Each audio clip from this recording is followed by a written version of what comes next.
Like Tom said, so I'm Bryan Hunt, member of 1414, also a member of Chapter 22. That's where I spent actually the majority of my EAA time was over there. My father has been going to EAA since the 60s and likes to say that I've been going since, well, for 58 years. I'll be 58 in October. So I was at EAA in 67 with my mom. So anyway, EAA, long history, and of course with that brings the flybaby, if you're familiar with the EAA history, and we'll go through some of that here. So we'll cover what is the flybaby, the history, construction, some of the flying and variations, and what does a flybaby look like in the 21st century. I do want to say a big thanks out to Ron Wantaya. For those who probably recognize that name, he's written a number of articles in sport aviation. But I will say a big thanks to him for hosting the Flybaby website as well as the Flybaby Facebook page today.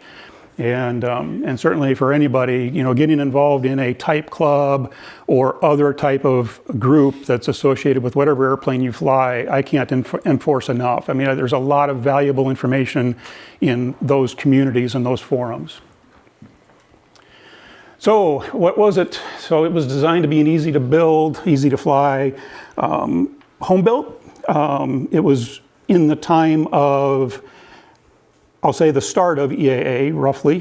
So 57 was when it was first conceived. We'll talk more about that. And obviously EAA became an entity in 53, right? So a short 5 years later is when we're trying to have a contest here for design to help promote experimental aviation.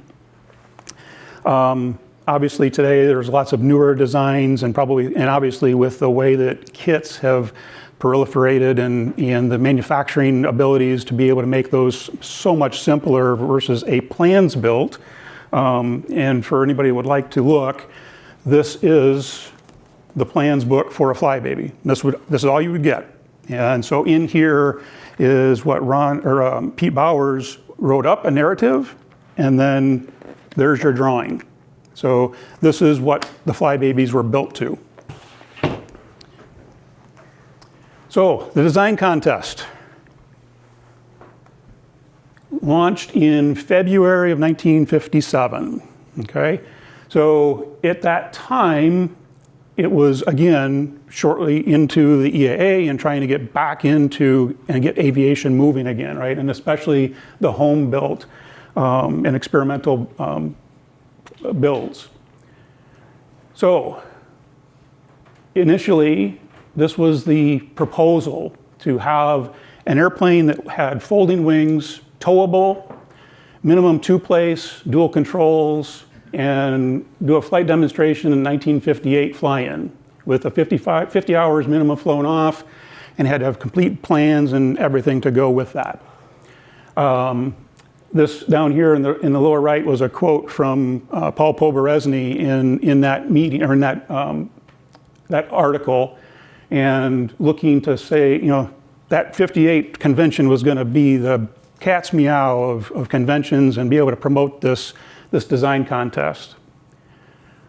Well, the goal was honorable, right? And to try and help promote, again, experimental aviation, get an airplane in everybody's garage and open it up to the amateur builder versus the production companies and the such. Well, after going back and forth a little bit, they decided, well, let's do this in 1959 instead of 58. It was like a few months after that. Now keep in mind, at the time that they were doing this, there was no Facebook, right? There was no social media. And so all of this correspondence was publish it in your newsletter or magazine, wait till it gets to your community, they read it, and then they write a letter back of comments about it. So I think they underestimated all of that puts and takes and feedback that they were going to get when they initially set the 58 as an initial target. And so, okay, let's make it 1959. They actually published in one of the experimenter magazines a timeline. Here's what it should take for you to be able to design a a project starting in December of '57 at this point in time. So again, February is when we launched the design contest, and then end of that year, they had pretty much firmed up on, or so they thought, all of the rules and laid out a timeline that would get you to the convention in '59. Well, the rules continued to evolve over the next 2 or 3 years, I think. The final rules were published in January, is it December? Yes, January of '61, I think it was, leading up to what would ultimately be the '62 convention. So all of that writing that was on the previous page, here's the takeaway. So the initial proposal was folding wings, legally towable, 2-place, 50 hours, working drawings provided. Oh, and the big one, plans become property of EAA. So there was a lot of pushback and squawk on that, obviously. To the right, in line with each of those, are what that ended up being. Needed to be towable, because a big part of this was foldable, take it home, put it in your garage. The 2-place element was eliminated. It could be 2-place, or it could be single-place, or even more if you wanted to.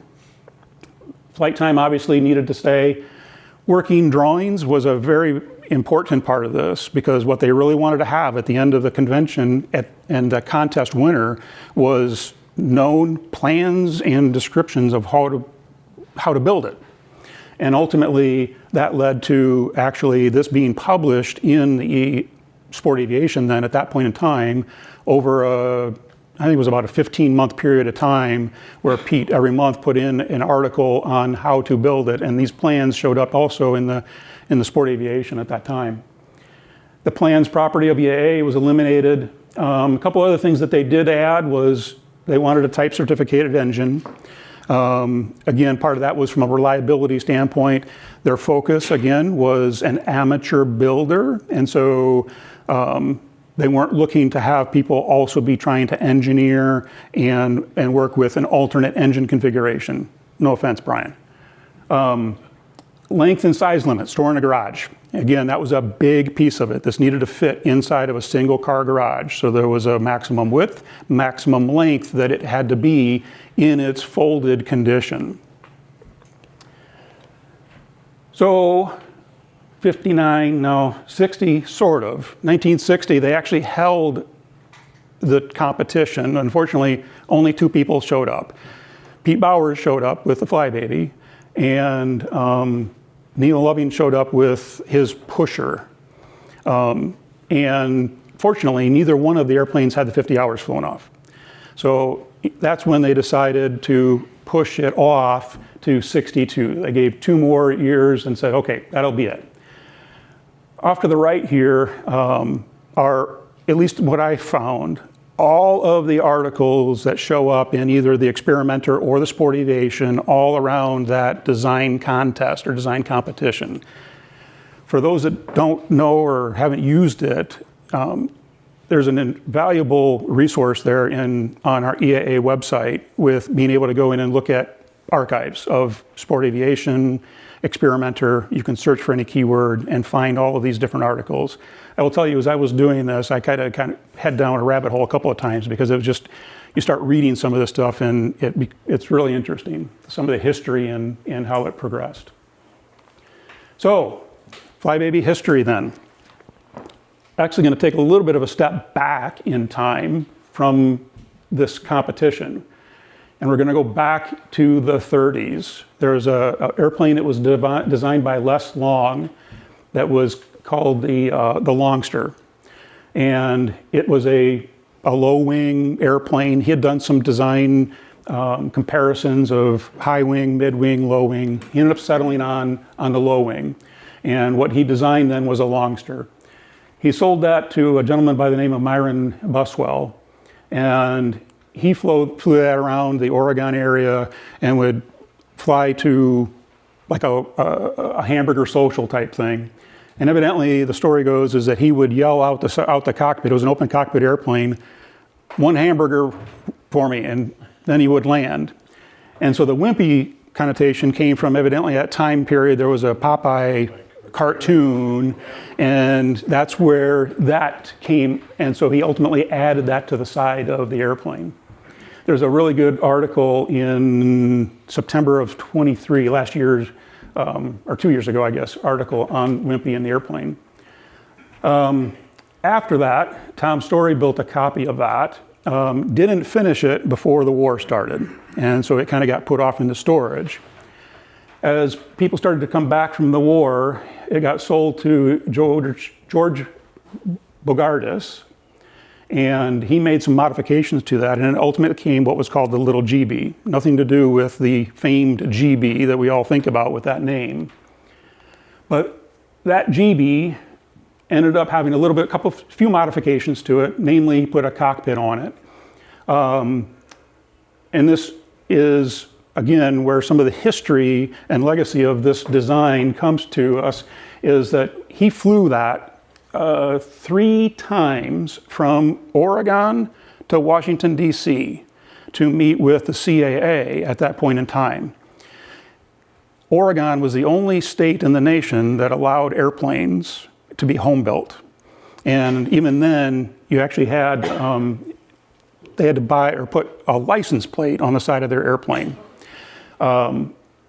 So he, along with a few other folks, put a lot of work into going and working with and convincing the CAA at the time that home builds could be safe and that anybody could build these airplanes in their own garages and have a safe mode of transportation of flying. He was successful in that, and by 1951, I think by that time, I think it was the FAA, but they loosened up those restrictions and came up with an experimental category that we all know today. Now, obviously, it's evolved some more since then, but without him, we may not have experimental aircraft that we can build and fly. So that turned into what became the Story Special. So Tom Story, who had initially built the Little GB, after he had sold that off, he and a buddy wanted to build another airplane. So they built 2 of them, a Story 1 and a Story 2. Same typical design, that's that low wing with, again, wire bracing for the wings and the structure. And where that led to was Dick Andrus owned Story 2 and flew it for a long while up in, again, that Oregon area. He ultimately sold that, and it went to the Second Story Flying Club that was up in the Seattle area, and Pete Bowers worked for Boeing and became a member of that club. So hence we went from the Longster to the Wimpy, to the Little GB, to the Story, and there's Pete in the Story. So now we've gotten to Pete Bowers, the designer. So Pete was involved in aviation growing up, built models, and actually, I guess, won a competition with the one that you see there on the top right, which, by the way, he happened to call Flybaby. So that's really where the name came from, was from his model building that ultimately got applied to the airplane. He worked for Boeing, and again, was involved in aviation and part of that flying club, and had a couple other designs in his mind that he was penciling out when the EAA design contest then actually came to be. So, since he was part of the Story 2, again, that became a big influence to what became the Flybaby. Big difference is the Story 2, or the Stories actually, were a tube, welded tube assembly fuselage. And Pete didn't know how to weld. Obviously, he was familiar with model building. That was a lot of his history. So he used essentially the aerodynamic structure and an arrangement of the Story to lay out what would become the Flybaby. Interestingly, it initially actually sold off and had one of his buddies signed up to go build what was going to be the Flybaby to be submitted in the contest, and but his partner ended up getting shipped off somewhere else. I think it was work transfer or something, and so Pete ended up buying all the pieces back and ultimately finished it, and then it became the Flybaby. So this is the first Flybaby, N13P. Not the number that most people, if you see a picture of the Flybaby, it's usually N500F. But his first one was N13P. And the paint coloring was based upon the Boeing -80 prototype airplane color scheme. And so if you, I don't have it in here, but if you see that paint scheme, it'll become recognizable. It was a good flyer, but it wasn't quite as stable as he wanted. Nonetheless, that's where he was headed to go do. EAA contestants in 1960, effectively none. Nobody was qualified to be an official entrant. So again, had Pete with the Flybaby and Neil Loving with his pusher, but neither one of them had the time flown off, and so the judging was postponed until 1962. Pete did trailer his N13P to the show, but again, wasn't able to compete with it. So time went on, and obviously had a lot more time to put hours on it and work out all the bugs, and it got to, I don't know, just a few months before the 1962 convention, and a buddy of his ran it out of fuel. Forced landing, and it became toothpicks. But they put it back together and were able to get the airplane back in place to be able to be at the convention. Albeit not without some controversy, because when he ultimately did turn it into 500F, it was a slightly different airplane. In '62, 18 people had signed up to participate, only 6 showed up. The Flybaby, the Turner T-40, the Nesmith Cougar with folding wings, and then 3 other ones as two-holer, Treft Concestor, and Lacey M10.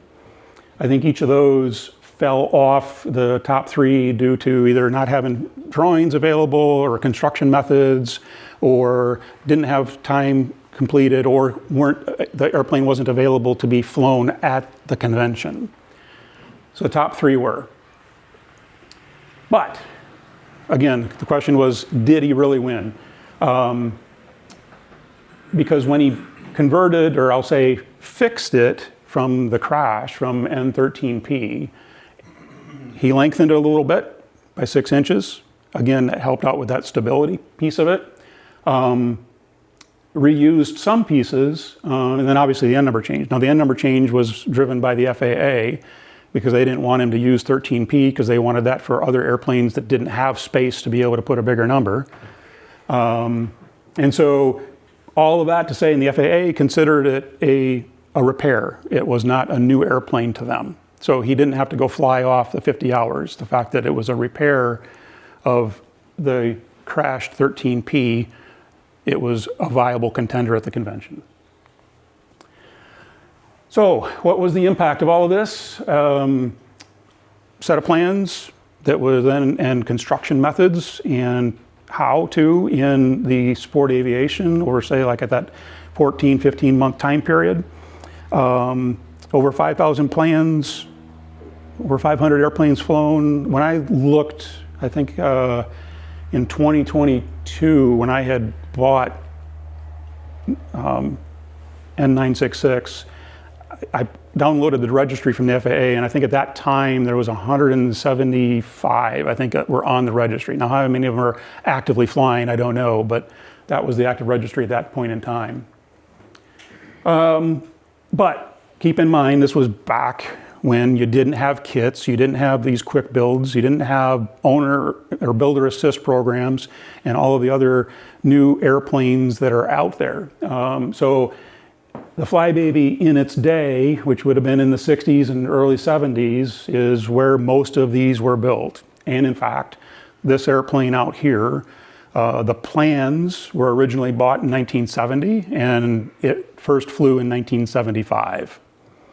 Now, it's not to say that there aren't new ones being built. There's actually a beautiful one by a guy by the name of Jim Katz that just recently built a replica of the 500F, and his workmanship is just impeccable.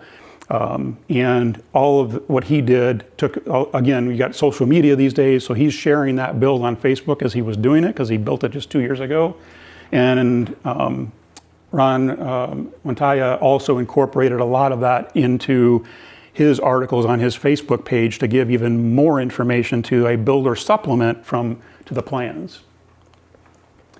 Construction, so it is wood, it's all wood. There's some metal fittings to it. Obviously there's a steel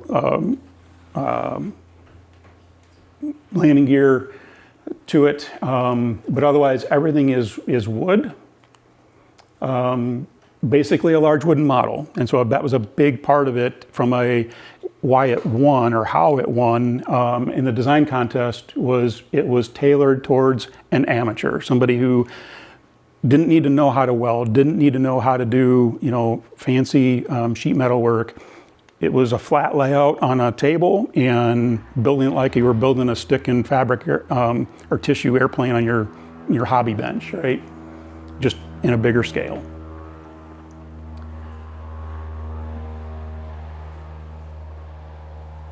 So wing bracing on the Flybaby, and again, that goes back to the original Longster and was carried through each of those designs that I talked about previously, the Wimpy, the Little GB, the Story.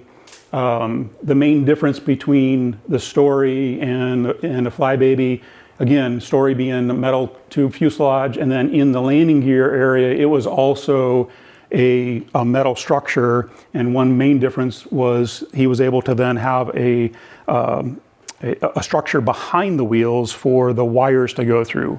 Again, from a simplicity standpoint, what Pete did here was the flying wires actually attached to the axle, and then it's a closed loop system all the way around. I was talking with Chuck, he was looking at it, and there's a turnbuckle that's in the cockpit if anybody's been out there, and you could take in and tighten that up while you're in flight, and actually it's much easier to do when it's in flight, because at that point in time, the wings are up, because it's lifting you up, and so the load off those landing wires is relieved, if you will, and they'll fly slack in the breeze. They'll just kind of wobble back and forth. And one of the things that they comment about as far as when you're first flying it is that it can be a little unnerving, but they're not doing anything. They're there to help support the wings when you're on the ground.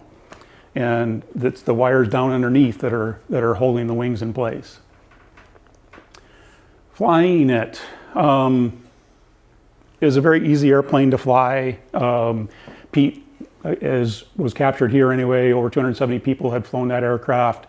It was in a flying club for many years out on the West Coast, and a couple of other tidbits there that Ron had captured, Ron Montaya. So roughly champ level from a speed standpoint, maybe, and that type of thing. I will tell you that this one lands a lot faster than a champ.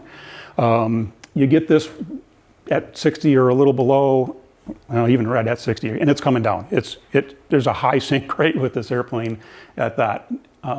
Fortunately, it was something I was used to because I have a short wing Piper and the same type of thing. If the engine goes out, where do you look for you're going to land? You're going to look straight down, and that's where you're going to target. So, but it's a very stable airplane.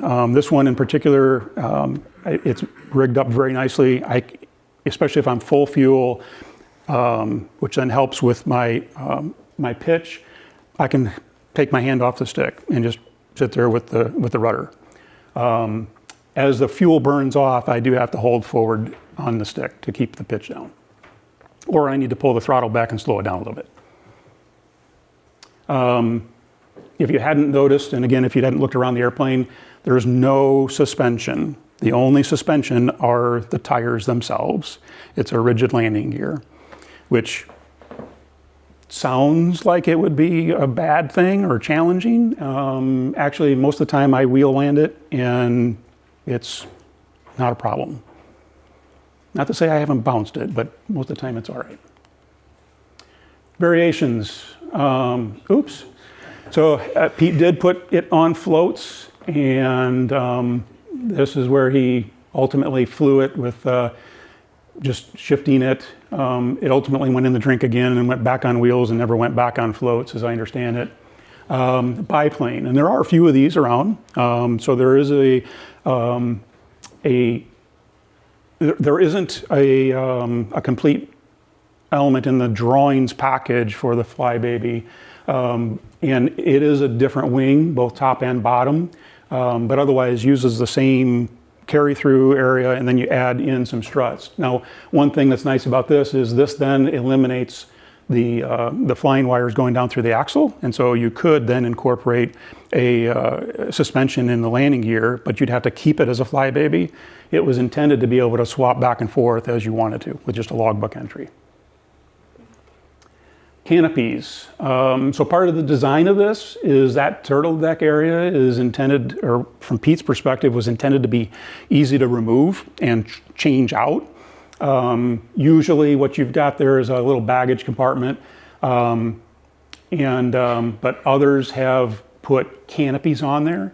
I did find one that actually had 3 different cockpits to it, or turtle decks rather. One that was open, one that had a canopy, and I'm trying to remember what the third one was, but there was 3 different variants that he had with it. I don't think I have it in here. I had it in a different slideshow, but there's some based in Germany that have actually taken that turtle deck and then they put essentially a dummy back there with a machine gun, and actually on one of them tied it to the rudder so that when he moved the rudder, the machine gun guy would move left and right. So lots of different variations from that. This one was a throw over canopy.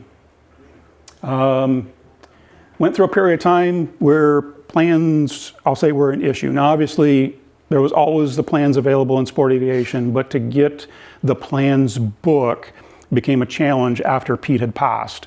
The family members that had acquired it, I'll say, had no interest in supporting that.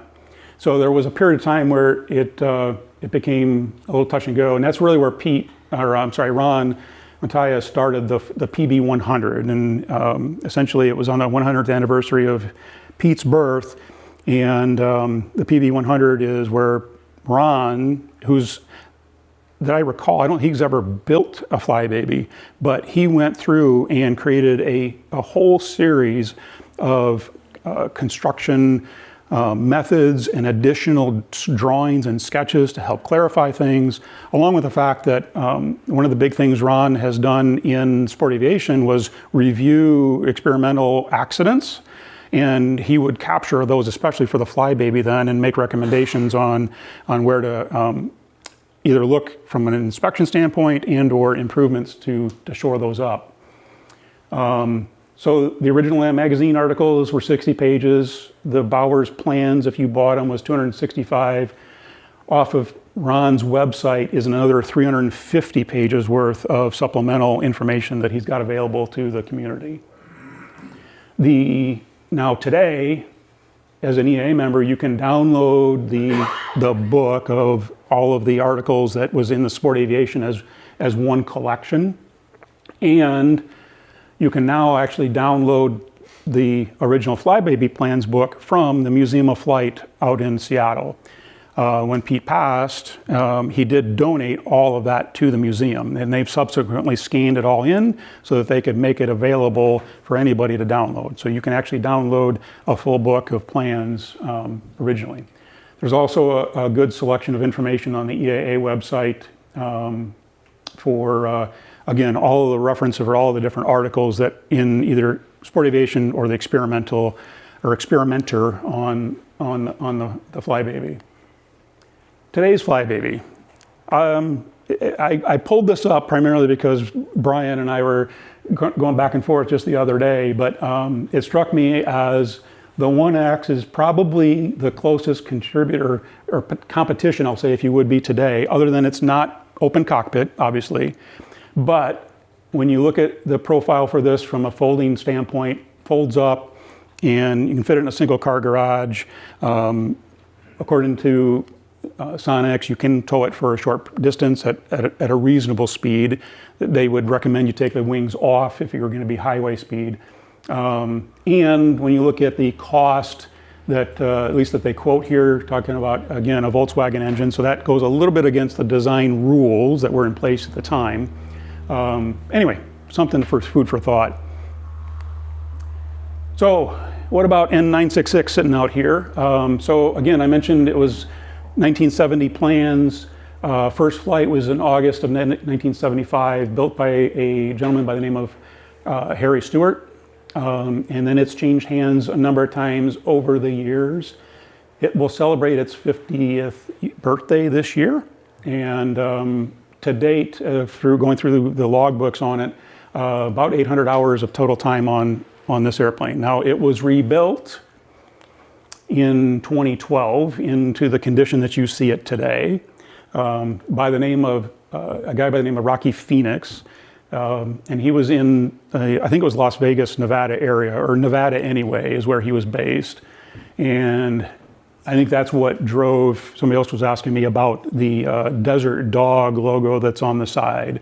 And I think that's what, where that came from, was a nod to the fact that he was in the desert, right, in Nevada. He did a lot of work on it. I tried reaching out to him just to get some more information from him on, again, that logo and everything else, but I never heard back from him. And there's the best use of a flybaby and/or the proverbial selfie. All right, any questions? At what point in the build process do you register? So I've never registered an experimental, but as my understanding, I mean, you've got to have, and Bryan actually probably in here, or maybe some others would have a better contribution to that, but you've got to have the airplane finished. You're to have, you can, now from a registration standpoint, you can register for your N number well in advance. But when you're talking about your airworthiness certificate, you've got to have engine run time on it, and have it essentially ready for flight when an inspector comes for it. Anything else? Okay, we can go downstairs. So drawing. Everybody, we'll go ahead and we'll do our 50-50 drawing. And Is the prize you can